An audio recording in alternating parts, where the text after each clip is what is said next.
Hello students, কেমন আছো তোমরা? উইথ এসএস ম্যাম চ্যানেলে তোমাদের সবাইকে স্বাগত।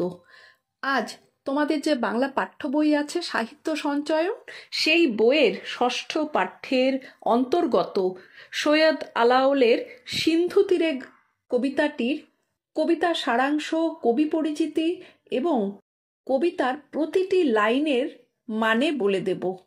চলো তাহলে শুরু করি।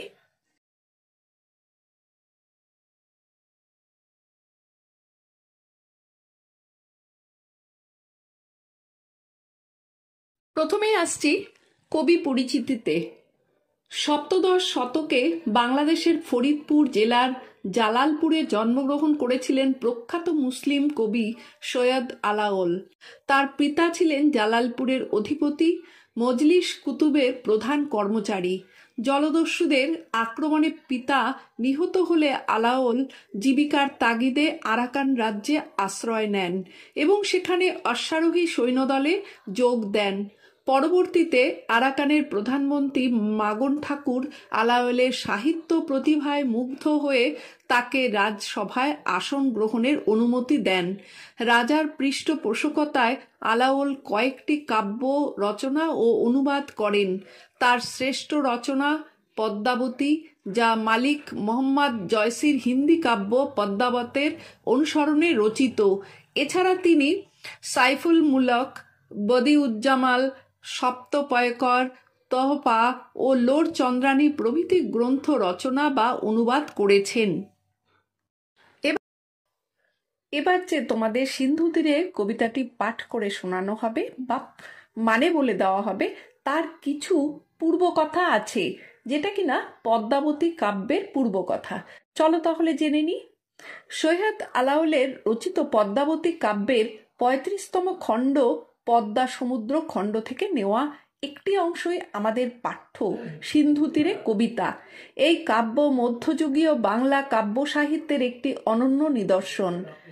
কাব্যটি শুরু হয় সিংহল রাজকন্যা পদ্মাবতীর প্রিয় হীরামণি নামক সুখ পাখিকে কেন্দ্র করে। একদিন পাখিটি বন থেকে হারিয়ে যায় এবং এক শিকারীর হাতে ধরা পড়ে। শিকারী সেটি এক ব্রাহ্মণের কাছে বিক্রি করলে পরবর্তীতে ব্রাহ্মণ পাখিটিকে চিতোরের রানা রত্নসেনের কাছে বিক্রি করেন। রত্নসেনের স্ত্রী নাগমতী পাখিটির সঙ্গে কথোপকথনে রাজকন্যা পদ্মাবতীর অতল রূপের কথা জানতে পারেন, যা শেষ পর্যন্ত রত্নসেনের কানে পৌঁছয়। কৌতূহলবশত রত্নসেন হীরামণির সহায়তায় সিংহলে গিয়ে পদ্মাবতীর সঙ্গে সাক্ষাৎ করেন এবং তাদের বিবাহ সম্পন্ন হয়। বিবাহের পর নাগমতীর বিরহ যন্ত্রণা জানতে পেরে রত্নসেন পদ্মাবতীকে নিয়ে সমুদ্রপথে চিতোরে ফেরার সিদ্ধান্ত নেন। কিন্তু সমুদ্রে ভিক্ষা চাইতে আসা এক ব্রাহ্মণকে রত্নসেন ফিরিয়ে দিলে সমুদ্ররূপী সেই ব্রাহ্মণ ক্ষুব্ধ হয়ে নৌকা ভেঙে দেয়। ফলে রত্নসেন ও পদ্মাবতীর ভেলায় পৃথক হয়ে পড়ে। ভেলায় ভাসতে ভাসতে পদ্মাবতী ও তার 4 সখী তটভূমিতে আছড়ে পড়ে অচেতন হয়ে যায়। এই ঘটনাতেই সিন্ধু তীরে কবিতার সূচনা হয়েছে। এবার বলবো তোমাদের কবিতাটা যে আছে তার সারাংশটা কি। মান্দাসে ভেসে ভেসে পদ্মাবতী এক অপূর্ব নগরে এসে পৌঁছলেন। সেই দিব্যপুরীর সৌন্দর্য তা মন ছুঁয়ে যায়। সেখানে সমুদ্ররাজের কন্যা পদ্মা বাস করে এক দৃষ্টিনন্দন প্রাসাদে। ভোরবেলায় পদ্মা সখীদের সঙ্গে পর্বতের পাদদেশে অবস্থিত সুশোভিত উদ্যানে ঘুরতে বেরিয়েছিলেন। হঠাৎই সমুদ্র তীরে ভেসে আসা মান্দাসাটির দিকে তার নজর পড়ে। কৌতূহলী হয়ে এগিয়ে গিয়ে দেখেন 4 জন সখী চারদিক থেকে ঘিরে আছে, আর মাঝখানে অচেতন অবস্থায় পড়ে আছে এক অপূর্ব রূপসী কন্যা। তার সৌন্দর্য দেখে পদ্মা বিস্মিত হয়। মনে হয় যেন ইন্দ্রের অভিশাপে কোনো স্বর্গকন্যা ভূমিতে পতিত হয়েছে। মেয়েটির চোখ উজ্জ্বল, পোশাক এলোমেলো, চুলে ঝড়ের ছাপ, সব মিলিয়ে বোঝা যায় প্রবল সমুদ্র ঝড়ে নৌকা ভেঙে যাওয়ার কারণেই সে বিপদে পড়েছে। চিত্রভাস্বর কোনো মূর্তির মতো সুন্দর সেই কন্যা তখন কেবলমাত্র অতি ক্ষীণ শ্বাসে বেঁচেছিল।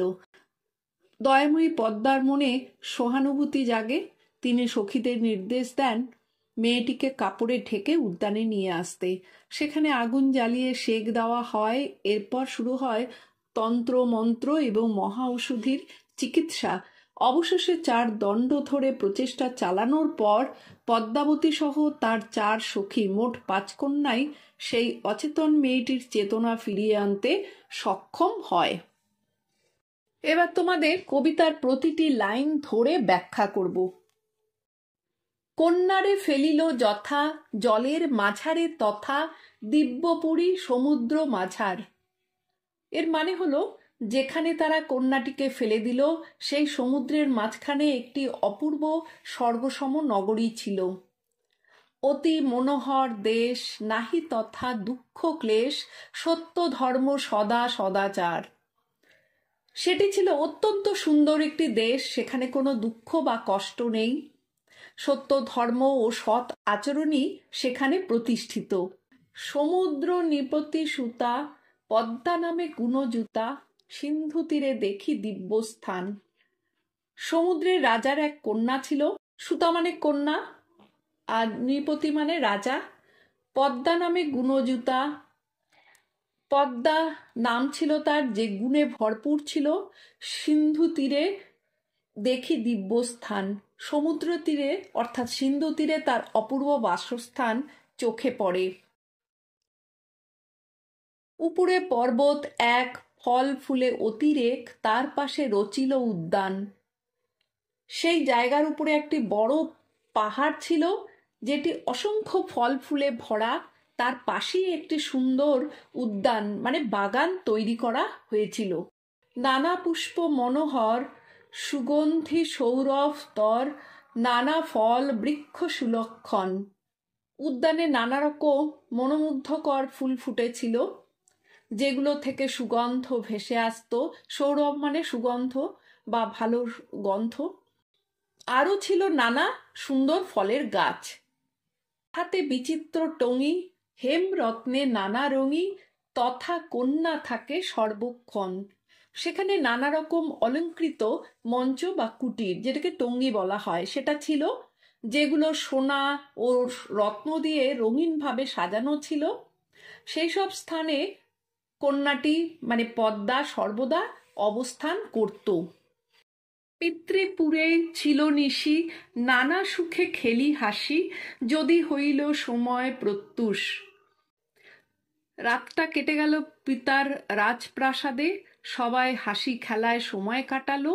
যখন ভোর হওয়ার সময় হলো, হইল মানে হলো, সখীগণ করি সঙ্গে আসিতে উদ্যানে রঙ্গে, সিন্ধু তীরে রহিছে মাঞ্জুস। সখীদের সঙ্গে নিয়ে আনন্দে উদ্যানে আসছিলেন। সমুদ্রের তীরে এক মাঞ্জুস পড়ে থাকতে দেখল।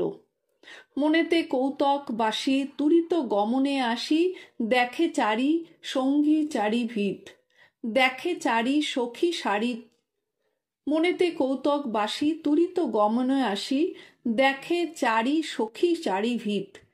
মনে কৌতূহল জন্মালো, তাড়াতাড়ি এগিয়ে এসে দেখল 4 জন সখী চারিদিক থেকে ঘিরে আছে।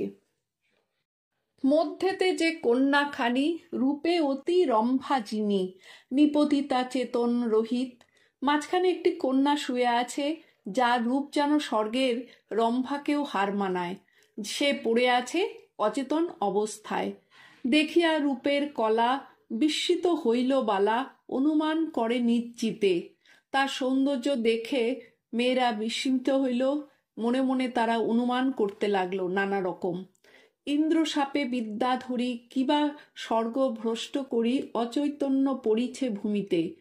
হয়তো ইন্দ্রের অভিশাপে পতিত কোনো বিদ্যাধরী বা স্বর্গচ্যুত কোনো দেবকন্যা অচেতন হয়ে এখানে পড়ে আছে। বেকত দেখিয়া আখি, তেন সো বসন সাক্ষী, ব্যথানিত হইছে কেশবেশ। তার চোখ, শরীরের অবস্থা ও পোশাক দেখে বোঝা গেল ঝড়ো বাতাসে তার চুল এলোমেলো হয়েছে, পোশাকেও বিশৃঙ্খলার ছাপ। বুঝি সমুদ্রের নাও, ভাঙিল প্রবল বাও, মোহিত পাইয়া সিন্ধু ক্লেশ। সখীরা বুঝল সমুদ্রের কোনো নৌকা প্রচণ্ড ঝড়ে ভেঙে গেছে, সমুদ্রের দুর্গতির শিকার হয়েছে এক কন্যা। চিত্রের পুতলি সমার, নিপতিত মনোরমা, কিঞ্চিত আছয় মাত্র শ্বাস। বুঝল একটি চমৎকার কন্যা যেন কোনো মূল্যবান পুতলির মতো জলে ভেসে এসে পড়েছে। অল্প কিছু শ্বাস প্রশ্বাসও রয়েছে তখন।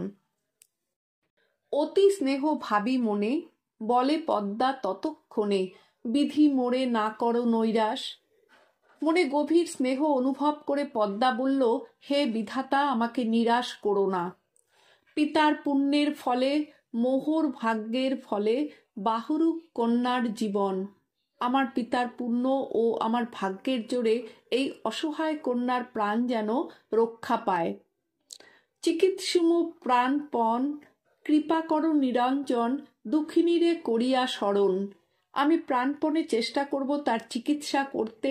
হে নিরঞ্জন মানে ঈশ্বর, দয়া মায়া করো, এই দুঃখী মেয়েটির কথা ভেবে দয়া দেখাও। সখী সবে আজ্ঞা দিল, উদ্যানের মাঝে নিল, পঞ্চজনে বসনে ঢাকিয়া।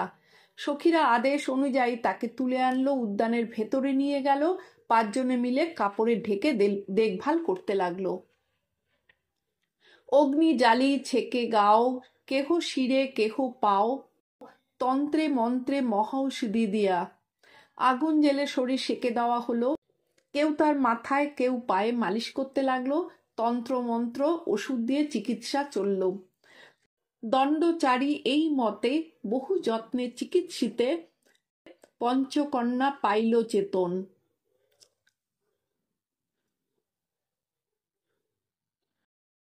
4 দণ্ড এভাবে যত্ন চিকিৎসা করার পর 5 সখী সহ কন্যাটি চেতনা ফিরে পেল। শ্রীযুত মাগন গুণী, মোহন্ত আরতি শুনি, হীন আলায়ল সুরাচন। গুণী মাগন মহাশয় মোহন্ত আরতির কথা শুনে হীন আলায়ল নম্রভাবে এই বর্ণনা লিখেছেন। সিন্ধু তীরে কবিতার ব্যাখ্যা এইটুকুই। এর পরের দিন তোমাদের বাকি প্রশ্ন উত্তরগুলো করিয়ে দেওয়া হবে।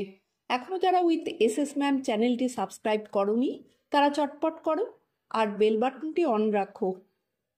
ভালো থাকবে, টাটা।